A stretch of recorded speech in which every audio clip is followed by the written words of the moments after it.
Morning, everybody. Knucklehead Garage coming at you on a good Sunday morning. Progress report on Super Creep, how to build a mud mower the Knucklehead Garage way. We've got the hood on, got the motor mounted, had to drill some holes. Very handy way to facilitate that process is a simple piece of cardboard up against the bottom of the motor, and take a hammer and tap lightly. You ain't got to go ham on it to get your bolt holes marked out. Then run your drill bit through them, and you know where to put your drill bit once you lay that up onto the frame. Motor's bolted down. We haven't put a battery in it or nothing like that to see if it's going to fire and run and charge and do all that good stuff with the Briggs harness. The centerpiece of the shroud has to come out. It won't close on the motor. You see the hood's been trimmed. That was the original Super Creep hood before the lift, so we had to do a little trim job. Little off subject here, but an important thing to note. I want to throw it in there while I'm right here. That bolt is put in before this tensioner spring that runs the length for the clutch. That bolt has to be in, and usually the other top one that's helpful to have in, but you can work it a little better with a little screwdriver action from up underneath. You can kind of get the bolt in, but the front one's very hard to do. You want to just go ahead and put whatever bolt you're going to run in there before you stretch your spring.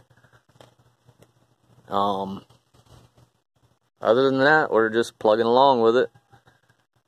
I've had to go do some other stuff, so it slowed me down. And on top of it, the last video showed me putting the trans together, and it was final and complete. So I came out here, got it bolted in. We'll go over that here in a second. And found out I had no reverse. So I had to go back in there, and it turned out that the shift keys were pretty rounded off on that shaft. So I just swapped out another Peerless shaft and shimmed it up and did all that cool stuff I did in the other video.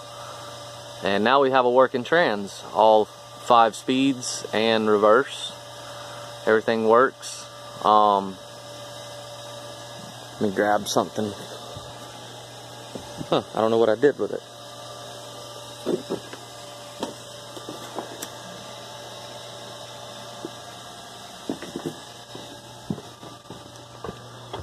There we go.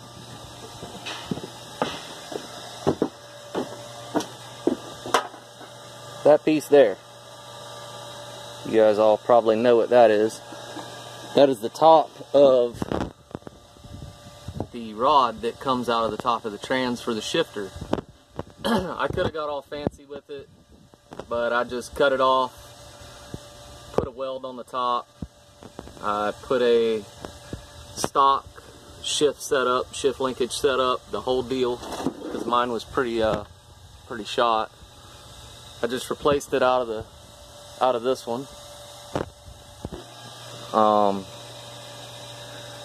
I just put it in neutral and put neutral where I wanted it, and you know, on the shifter up here, put that in neutral and got the trans in neutral. I bolted this little piece here to the rod, and I pre-drilled it on this end to go around that diameter. I think it was like 9/16 or something. But got it leveled up and made sure it was going to work, and I seem to have all my gears and everything. You can see on this series of lawnmower, I don't know if you guys can see in the video, you can kind of see that shiny spot up there is my idler pulley. So to get my pulleys aligned properly, I can run a lift block. Give me an inch of lift. Now these started out as just plain square tubing, and they started to collapse. Excuse me. So you see what I did? I took 2 more pieces, stuck them together, stuck them to the single piece, and I even welded pieces of conduit. I don't know if you can see through there. There's actually pieces of 1/2-inch conduit in there to give it some support.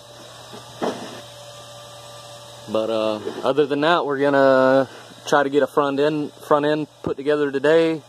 I'll do a video on that. Going to get the hood to where it closes and hopefully test fire this thing to make sure the wiring's all gonna jive together. Very important, guys. Do it your way. If you don't think it'll work, don't listen to somebody else's idea. If you guys have any ideas of how I can improve what I've got going on, hey man, send them to me. I'm all about hearing what your idea is, no matter how dumb somebody said it was. But get out and build something. Get off the couch. Stay off the Xbox. Do something. Hold on one second, guys. Yes, sir? No, sir, I'm doing something right now. Go around, ride it around. The boys over there riding the bikes. But anyhow, we're gonna do a gas pedal setup. I still got to get a fuel tank in here and attack this mess of throwing together wiring that I did just to get out on the trail. Not sure what I'm gonna do with tires for the front yet. I may end up just running those. Those are 20 by 10s and they're really light. Got a lot of flotation out of them with the single cylinder engine. I will not be running this front cradle. It's got some cracks in it that I just don't feel like messing with. You can see it's pretty bent, beat up and abused. I'm gonna be switching over to a John Deere I-beam. It seems to give a little bit of lift, an inch or 2, which I'll take all I can get. The only thing that's gonna be the same basically is the lift plates. I got to pull the front end out of that green one over there. I already got the I-beam out of the John Deere. So if you guys have any questions about anything, just hit me up. Don't ask me too much about wiring because I really don't know. I'm a kind of a YouTube and Google guy myself. If I can't figure it out on my own, I just start Googling and trying stuff. Sometimes it works. Most of the time it works. But that's how to build a mud mower the Knucklehead garage way. Something else I'll touch on real quick is steering. If you look, I don't know if I can get the camera down there. Let me see. I can't. Anyway, you see there's a steering gear down there under that. Okay. You see also that the plate has teeth on it that are angled kind of down. Well, sometimes this plate likes to lift even though the bolt's bottomed out. So you may add a washer like I've done under that bolt, or 2 washers. And another thing, you see the push-pull pin there. I've added a washer under that, which will wear pretty quick, believe it or not. And that pulls the gear back up to put you in a new groove.